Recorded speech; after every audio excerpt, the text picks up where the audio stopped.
welcome back to my channel. If you're new here, my name is Gabby. Thank you so much for stopping by. And in today's video, I'm going to be telling you about all of the books that I read in the month of January.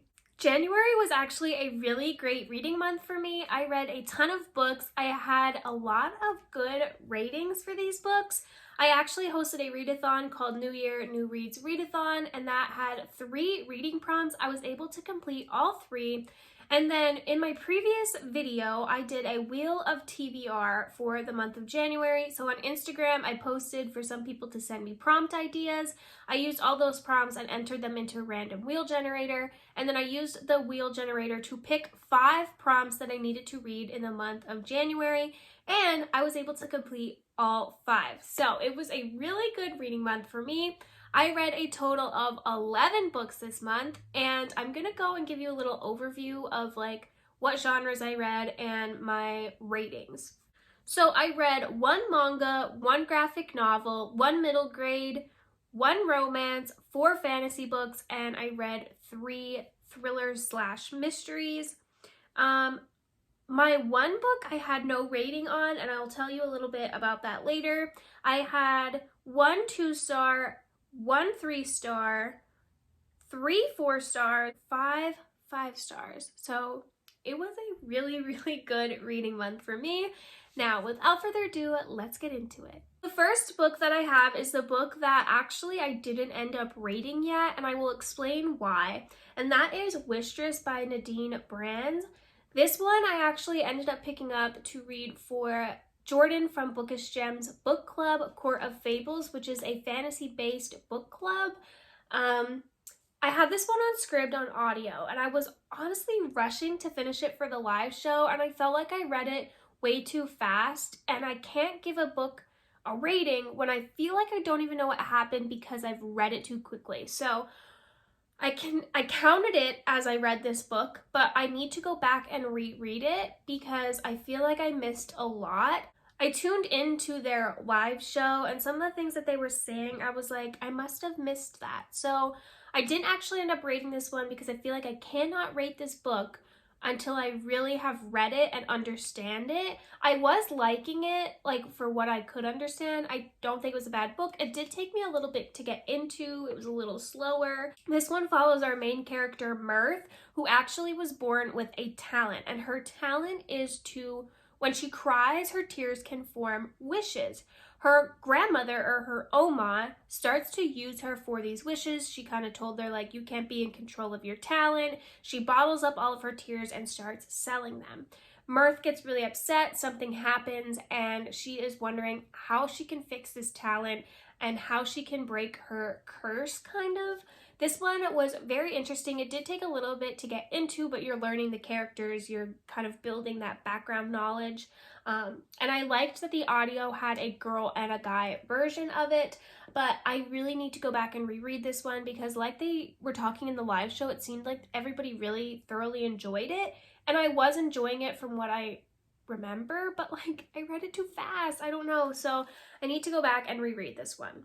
Next, I'm going to go into my 2-star read, and that one is Off the Deep End by Lucinda Berry. This one I read for the Sleep When I'm Dead book club that is hosted by Reading with Jess, and I read this one on my Kindle, and I had the audio for it. I was enjoying it at the beginning. Basically, it follows our main character who was taking her son and his one friend home from a game until they wrecked, and they landed in a lake or some sort. And you know, our main character was just very flustered. She wanted to get out. She was trying to save her son. She grabbed an arm, swam to safety, and when she got there, she realized the person that she saved was not her son. It was the best friend. So they kind of follow the trauma. There is a therapist interviewing her, and a lot of things happen in this book.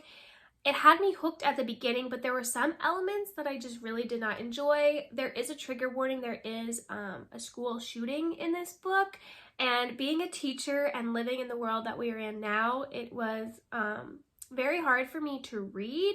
And there was also just like very weird elements of dating in this that I couldn't get behind.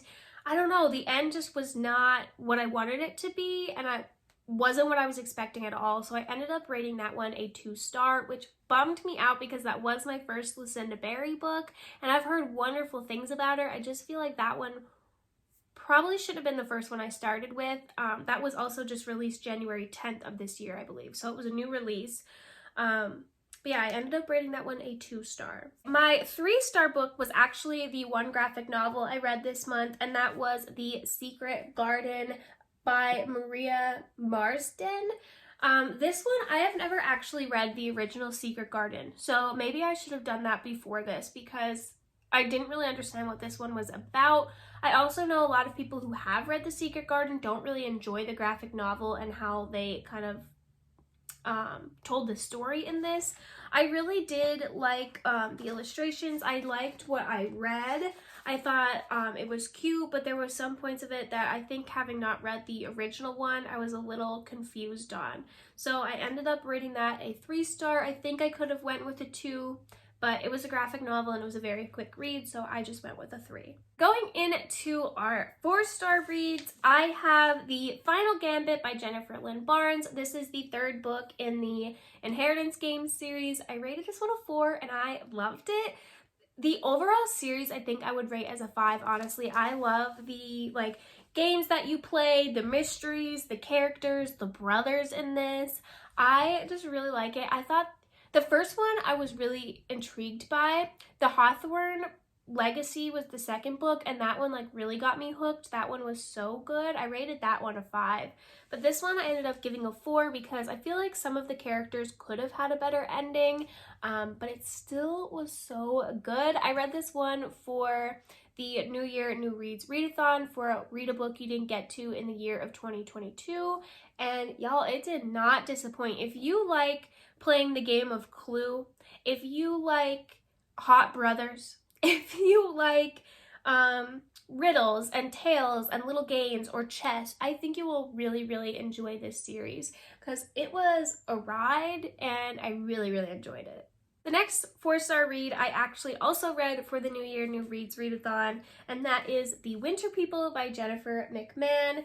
This one I read to cover the prompt, read a book by a new to you author. This was my first Jennifer McMahon, and it will not be my last. I rated this one a 4-star because it did take a really long time for me to get into it. I was enjoying the story, it just was a very slow at the beginning and it was a little bit wordy. But I really liked this one. It was so spooky. It was the perfect book to read in the winter. Really enjoyed the dual timeline of this one. It goes back and forth. There was multiple points of view, but I really liked how all of their stories really connected at the end. This one kind of follows people disappearing and weird things happening, and you're reading journal entries from someone in the past writing about these same things. I don't want to say too much because I don't want to give it away, but I think this one was a very haunting story, but it was very well written. I don't know, I can go on and on about this book, but I'm so glad that I picked this one up. I also believe I read this one to cover the prompt, read a book that matches your shirt from the Wheel of TBR. So that was one of my 5, and it also was one of my books for the readathon. And the last 4-star read I had covered the prompt, read a book that's been on your TBR the longest, and that is The Lost Apothecary by Sarah Penner. This one also had multiple points of view, dual timelines. I really, really liked how the stories ended up connecting at the end. There were some elements of this that I was like, come on, I was getting frustrated with, but I still really, really enjoyed it. I liked, like I said, how they kind of connected the past and the present together. This one says, hidden in the depths of 18th century London, a secret apothecary shop caters to an unusual kind of clientele. Women across the city whisper of a mysterious figure named Nella who sells well-disguised poison to use against the oppressive men in their lives.